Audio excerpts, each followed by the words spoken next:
तो आज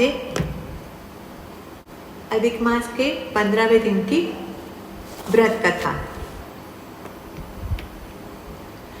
एक राजा था, पूरा समय पूरा आयुष्य उसने अपना राज्य चलाने में बिता दिया। बहुत अच्छा राजा था, बहुत अच्छा शासन किया उसने, और ऐसे ही आयुष्य खत्म होने वाला था उसका।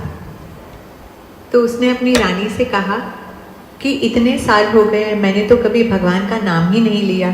पूरी समय पूरा जीवन मैं ये राज के खटपट में, और राज खटपट कैसी होती है सब, उसमें ही मेरा पूरा आयुष्य खत्म हो गया।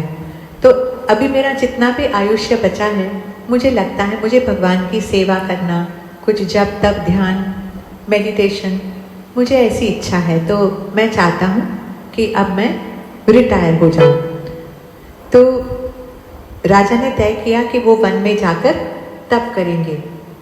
तो रानी ने कहा, अगर आप जाओगे ना तो मैं भी आपके साथ जाऊंगी। मैं थोड़ी ना राज्य में दरबार में रहूंगी। हम बच्चे को सब राजकारभार सौंप कर चले जाते हैं।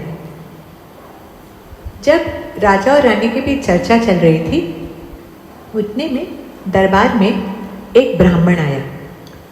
ब्राह्मण के मुख पर अलौकिक तेज था, और साधारण नहीं, 4 भुजा वाला ब्राह्मण। तो राजा ने उसको देखकर कहा कि तेरी 4 भुजा कैसे हैं? तो ब्राह्मण ने कहा कि मेरी नहीं, मेरे पूरे जो परिवार वाले हैं, मेरे पूरे गांव के लोगों की 4 भुजा है। तो राजा ने कहा, कहाँ से तुम्हें ऐसे चमत्कारी वरदान मिला? तब ब्राह्मण ने कहा कि मेरे गांव के पास एक सोने का पर्वत है, और पर्वत के ऊपर पुरुषोत्तम भगवान का मंदिर है। अगर आप उस पर्वत चढ़ के पुरुषोत्तम भगवान की पूजा करोगे और उनका प्रसाद पाओगे, तो आपको भी मेरे जैसा ये वरदान मिलेगा। तो राजा ने कहा, मैं अकेला नहीं, मैं, मेरा पूरा परिवार, मेरा प्रधानमंत्री मंडल, मेरे सब गांव के लोग, मेरे शहर के, हम सब आएंगे। भगवान का प्रसाद अकेले थोड़ी ना मैं पाना चाहूँगा, सबको मिलना चाहिए। तो उन्होंने पूरा संघ निकाला और सब गए ये ब्राह्मण के गांव, जहाँ ये सोने का पर्वत था। जब राजा और उसकी प्रजा वहां पहुंचे तो कोई पर्वत ही नहीं था उधर। तो राजा ने ब्राह्मण से कहा कि क्या तुम बात कर रहे हो, सोने का पर्वत है और पुरुषोत्तम भगवान का मंदिर है, यहाँ तो कुछ भी नहीं है, एक टेकरी भी नहीं दिख रही है मुझे। तब ब्राह्मण ने कहा कि आपने पूरे आयुष्य में कभी भी भगवान का ध्यान व्रत जब कुछ किया ही नहीं। जब पुण्य ही नहीं है तो उसका प्रताप, भगवान का स्वरूप आपको कैसे दिखेगा? तो ब्राह्मण ने उनको कहा कि पवित्र पुरुषोत्तम मास अभी चालू है, उसके 5 दिन बाकी है। तो आप ऐसा करिए कि आप और आपके पूरे जो गांव वाले हैं, देशवासियों हैं और परिवारजन हैं, सब ये पुरुषोत्तम मास का व्रत करिए। आप उपवास करिए, नहाने जाइए नदी पे, पूजा कीजिए, जितनी भी आपको धर्म ध्यान दान जो करना है सब कीजिए, फिर आप देखिए। तो महाराज जो थे, उन्होंने अपने परिवार के सब लोगों के साथ और देशवासियों के साथ, सबके साथ मिलकर पुरुषोत्तम प्रभु का व्रत किया। पर देखो, व्रत करने में भी ऐसा होता है कि जैसे जिसकी भावना, अगर आप सिर्फ कर्मकांड करते हो तो कर्मकांड जितना फल मिलता है, और यदि मोक्ष प्राप्ति के लिए व्रत करते हो तो आपका पूरा नजरिया व्रत करने के लिए अलग होता है।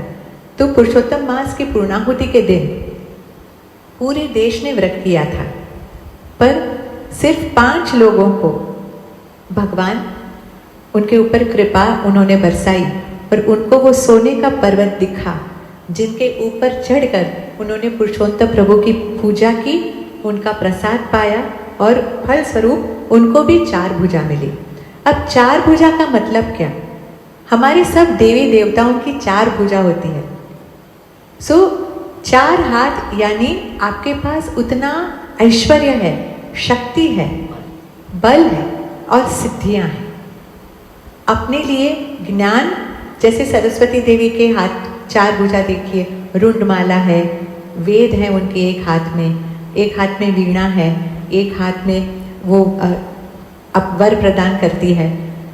हर एक देवता के 4 हाथ में 4 शंख चक्र गदा पद्म विष्णु जी के हाथ में है।